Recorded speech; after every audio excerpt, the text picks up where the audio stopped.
I have already made a recording on basics of economic order quantity. It is here. If you click on it,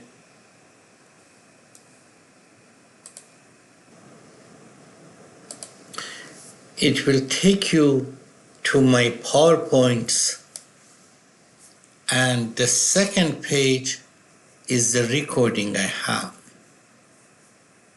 So if you click on this link or copy it and paste it in a browser, and then you need to do something with Flash, it will allow you to watch. I encourage you to go there and start from about minute 10. That is when I start the concept of economic order quantity. But now I am going to solve some problems on that subject. Therefore, I go to inventory problems, which I have opened it here, and I go through solving some of these problems. From the beginning of the semester and even before the start of the semester, I told you that my teaching style is not injecting some concept into your mind. The idea is to replace push teaching with pull learning.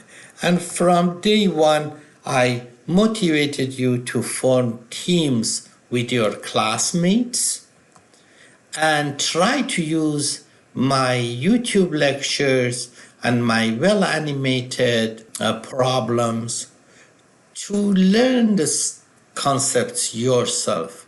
I not only motivated you to form teams, but I also said try to find some intra-team connections, and therefore within the team and within the teams also you try to learn the material, and whenever you encounter problems you can come to me. And then you need to take these teams and these friends with yourself to the next semester. I'm going to inject a page here, and then I paste my recorded lecture here. Now let's go and see what is the nature of the problem that I'm going to discuss it with you. In economic order quantity, we do have two types of costs: ordering cost and carrying cost. Each time you order, you have a fixed cost. That is what we call it ordering cost.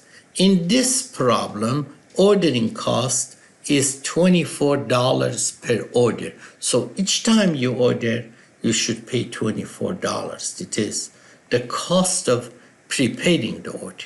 The other cost, which works on the opposite of this cost, is carrying cost. Each unit of inventory, if you carry it for 1 year, it has a cost. In this problem, it is 60 cents per unit per year. So if you carry 1 unit of inventory for a whole year, then the cost for you is 60 cents. That is cost of capital, that is physical cost to put that unit in some storage, have someone to take care of it, and that is also obsolescence cost. Obsolescence cost means if you have a product, but either technology changes or customer changes his or her preferences, and that inventory doesn't have a value anymore. And then we have demand. In this problem, demand is 30,000 units of product per year. We need that much product. The first question is, how much should we order to minimize our total cost? If each time I order 100 units, I should order 320 times. And each of them has $24 cost, right? Just a lot of cost. But if I ordered at the beginning, I have only $24. Is this one better or this one better? Of course, this is better. But there is something which works on the opposite side. If each time I order 100 units, like the case which is here, I have 100 units at the beginning of the period and 0 at the end of the period. Therefore, during period, I have 100 divided by 2, which is 50. The next period, 50. The next period, 50. So on average, throughout the year, I have 50 units in inventory. 50 times 60 cents is $30. But if I order all of it at the beginning of the year, by the end of the year, I have nothing. On average, I have 16,000 units in inventory. 32,000 at the beginning, 0 at the end. Average of those two becomes 16,000. And each of those 16,000 units of inventory cost me 60 cents. So that would be about $10,000 inventory carrying cost. If I order in large numbers, holding cost, carrying cost goes up, but ordering cost comes down, and the reverse is correct when I order in small amounts. Let me first see what is my ordering cost in terms of quantity ordered. I'll come here, I go over there, I click on this and I say open. This Excel sheet gets opened. Now, let me show you what am I going to do. This is what I need, my demand. That demand is 32,000 per year. Suppose the smallest order quantity that I want is 400. I can start from 1, but then I should divide 32,000 by 1. It will become a large number. My Excel chart will come out a little bit odd. So I start from 400. I'll go here, I type 400, right click on this, come a little bit down, go up, release it, series. Go to 4,000. With what step? With step of 100. Do you want me to go in a row or in a column? In a column. And then these numbers are filled. Another way, I go here and I say equal to 400 plus 100, enter, and then I copy down 4,000, but the first procedure is easier because I have a control over the last number.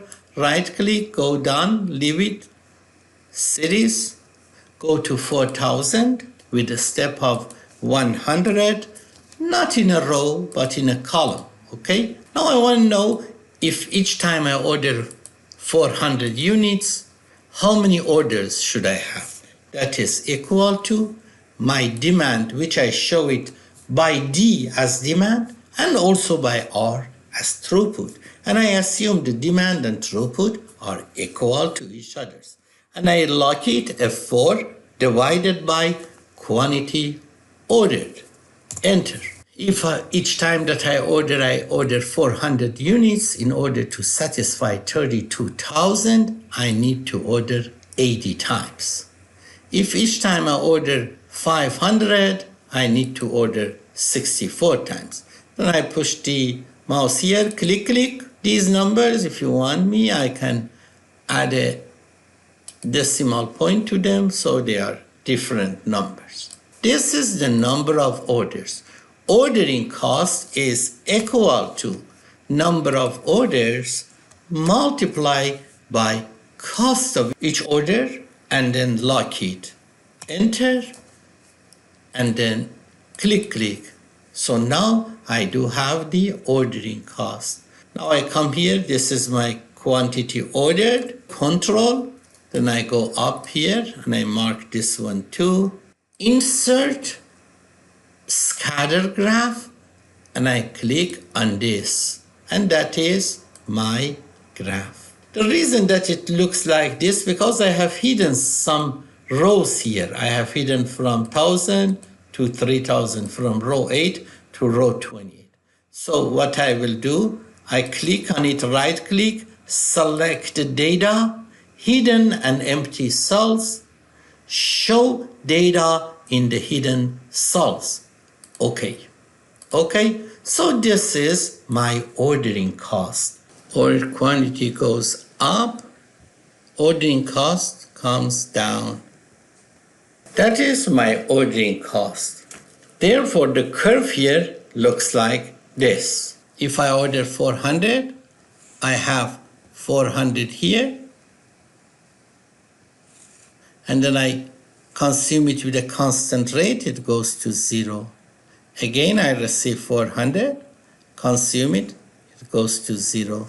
Again, I receive 400 and I consume it, it goes to 0. Therefore, on average, here I have 400 plus 0 divided by 2, 400 plus 0 divided by 2, 400 plus 0 divided by 2. On average, I have half of what I have ordered. Goes to Q to 0, Q 0, Q 0, and therefore, on the average, in the first cycle, I have Q divided by 2, Q divided by 2, Q divided by 2, Q divided by 2.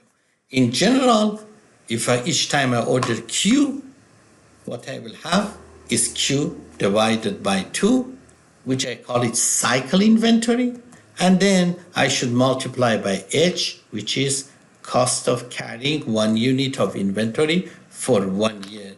Therefore, my carrying cost would be equal to Q divided by 2 multiplied by H. So now I'll talk about carrying cost. If I order 400 units, on average, I have 400 divided by 2. If I order 500, on average, I have 500 divided by 2. And then click, I come down.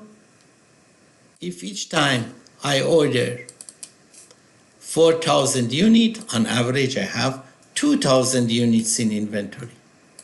And carrying cost is cost of carrying 1 unit for 1 year, which is 60 cents, lock it, multiplied by number of units of inventory per cycle, and then click.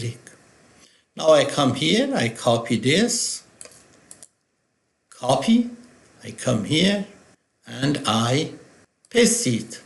So now I have 2 costs.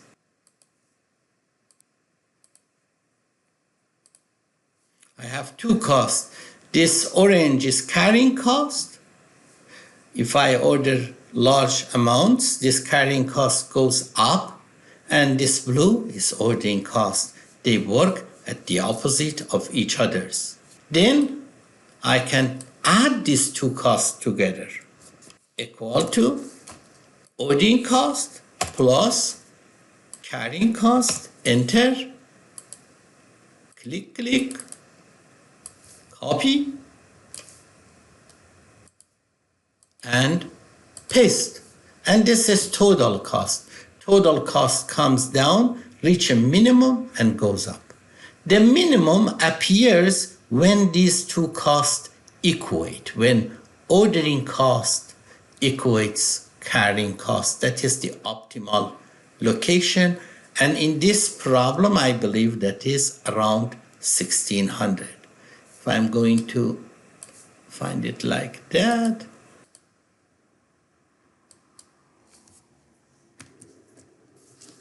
Control 1 instead of 500, I say go by step of 400.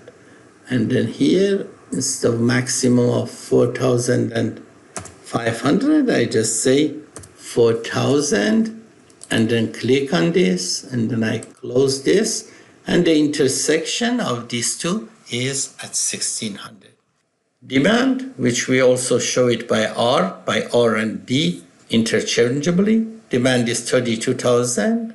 Carrying cost 60 cents per unit per year. Ordering cost $24 per order. If ordering quantity is Q, Therefore, number of orders is D divided by Q, which in this case is 32,000 divided by Q. And then multiply by ordering cost, which is 24. Therefore, my total ordering cost, that is ordering cost per order, this many orders, total ordering cost is like this, 24 times 32,000 divided by Q. If I'm going to draw it, it would be like this. As order quantity goes up, total ordering cost comes down. Then if I order Q units, at the beginning it is Q, then it goes to 0. Therefore, the average is Q divided by 2. Q, 0, Q, 0, Q, 0, Q, 0. Therefore, average is Q divided by 2, Q divided by 2, Q divided by 2, and Q divided by 2. On the average, the inventory is Q divided by 2. Carrying cost is H. H times Q divided by 2 is total carrying cost. It will look like this one. This is carrying cost. If order quantity goes up, carrying cost goes up. This is ordering cost. If order quantity goes up, ordering cost comes down. And this is the total, and the total happens when those two costs are equal. And by this knowledge that at optimal order quantity, carrying cost and ordering costs are equal to each other, we can find that optimal order quantity.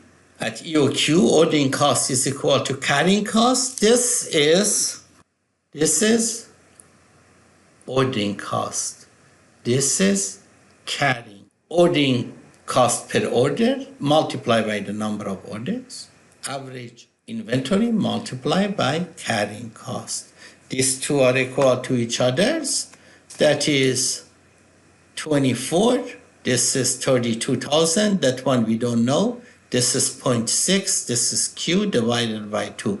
One equation, one unknown. We can solve it. Q2 is equal to this number. If you compute square root of it, it is 1600. In general, this is ordering cost, demand or throughput divided by Q. Q is what we order, number of orders, multiply cost of each order. This is ordering cost. What we order divided by 2 is average inventory, multiply by carrying cost of 1 unit per year. These two are equal. And that means Q2 is equal to 2 times D times S divided by H. And therefore Q is this square root. And if you put those numbers over there, 2 times 32,000 times 24 divided by 0.6, you get the same thing that I found it here. We can use this knowledge to compute EOQ, or we can just memorize EOQ. I expect you to know this. I expect you to know that demand or throughput divided by Q, that is number of orders. And then you multiply by cost of each order, that is your total ordering cost. And then carrying cost is average inventory, which is Q divided by 2, multiplied by cost of carrying 1 unit of inventory for 1 year. And this is carrying cost. And these two are equal at EOQ. So if we know those relationships, we really don't need to memorize EOQ. Nevertheless, in exam, I will give you EOQ formula. How many times should we order? We have already answered this question. That is equal to D or R. We said we show it by D or R, or demand and throughput, divided by Q. Demand was 32,000. Q was 1,600. Each time we order 1,600. if you divide these two numbers by each other, we get 20. That is the number of orders that we place. R equal to D32,000, EOQ 1600, divide D by EOQ 20 times. What is the length of ordering cycle? We order 20 times, and a year in this example is 240 days.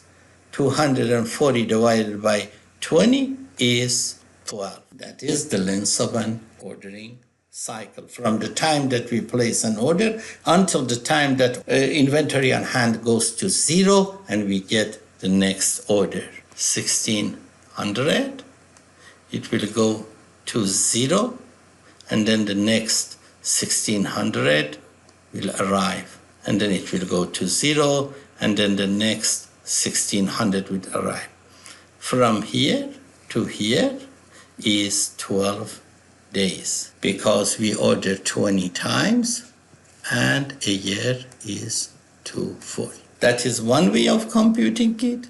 There is also a different way. For 240 days, we need 32,000. How many days we will last to consume 1600? That is 1600 multiplied by 240 divided by 32,000. Again, if you divide this one by this one, here you get 20. So this will cross out, that will cross out. It is 240 divided by 20, which is again 12. 20 times 240 divided by 12. Alternatively, 32,000 is required for 240 days. Therefore, each day we will consume 32,000 divided by 240. And if I have 1600, if I divide this 1600 by this, I will get 12 days. Compute the total ordering cost and the total cost. Ordering cost is equal to demand or throughput, both of them are the same, divided by Q or EOQ in this situation. This is the number of orders multiplied by S. S is ordering cost per order. D was 32,000 divided by 1600. We already know this is 20 multiplied by 240. The total ordering cost is equal to 480. To compute total cost, I know that at EOQ, ordering cost and carrying cost are equal to each other.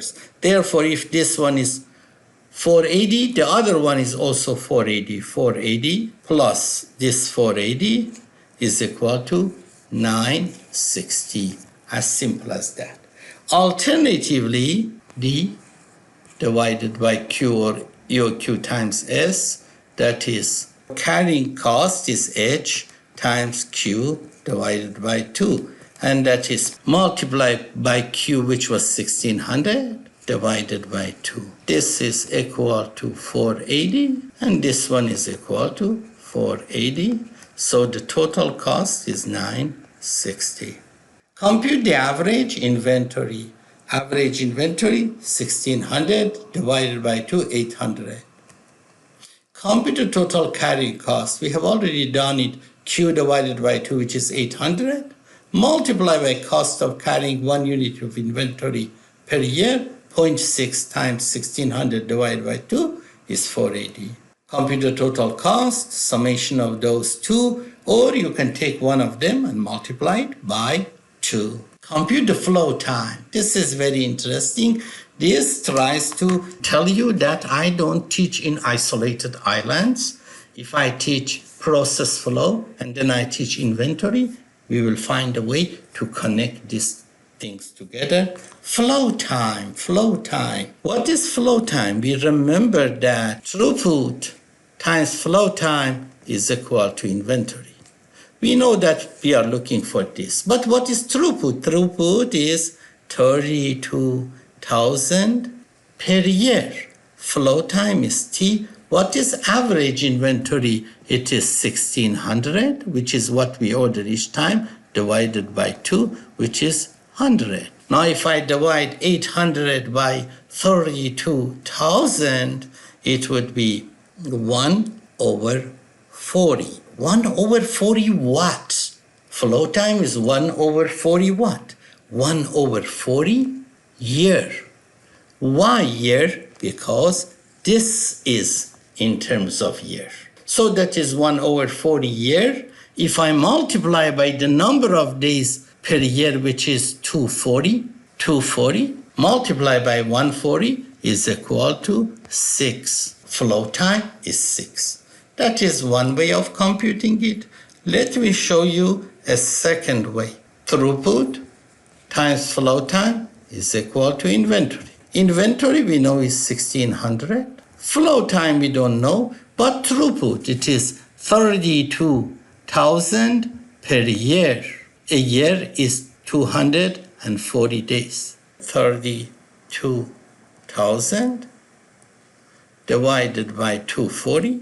That is throughput per day. If you multiply it by T, that is equal to 1600. If you do the computation, T is equal to 1600 multiplied by 240 divided by 32,000. That one also give you 6 days. Do I know any easier way? Yes. This is what I get, and this is when it consumes. 1600.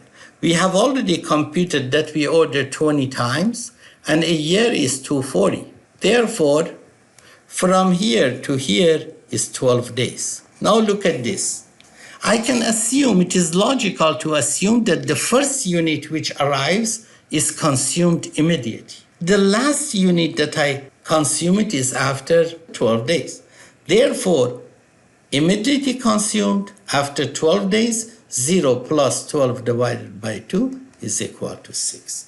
So I showed you several ways to find it out. What is the flow time? Demand 32,000, throughput 32,000 per year, EOQ 1600, average inventory, because the ending inventory is 0, is 1600 divided by 2, Q divided by 2 or EOQ divided by 2. We also call it cycle inventory. When we have no safety stock, average inventory and cycle inventory are equal. In this problem, we don't have safety stock, but later I will discuss safety stock. So average inventory is 800, demand is 32,000 per year, and flow time is 1 over 40 years, and then I multiply by 240, that is 6 days. Or from the beginning, I could have divided 32,000 by 240 to have demand per day. And this is the other alternative, which we said the first item is consumed immediately, the last item after 12 days. So on average, item will be 0, 12, 0 plus 12 divided by 2, 6. Compute inventory turns. Inventory turn is defined as demand divided by average inventory. 32,000, average inventory is 1600 divided by 2. Therefore, inventory turn is 40 times. That means each unit which goes into inventory, it will rotate 40 times throughout the year. This is an accounting term. So each unit goes there and is replaced 40 times. 240 divided by 40 is 6. That is what we computed it as average flow time. A year is 240 days, and items are replaced 40 times. Therefore, each item on average is there for 6 days. And that is what we call it flow time. Let me show you something interesting. Inventory turn, we defined it as demand divided by average inventory. And then we also know that throughput times flow time is equal to inventory. And therefore, we know that flow time is equal to inventory divided by throughput. Now look at these two equations. I divided by R or D and D or R divided by I. So this is I divided by R or D, I divided by D. And this is D divided by I. So they are the reciprocal of each other's. Therefore, inventory turns is equal to 1 over flow time. Inventory turn is D divided by I. Flow time is I divided by D. This is also a neat insight. That ends my discussion of the first problem.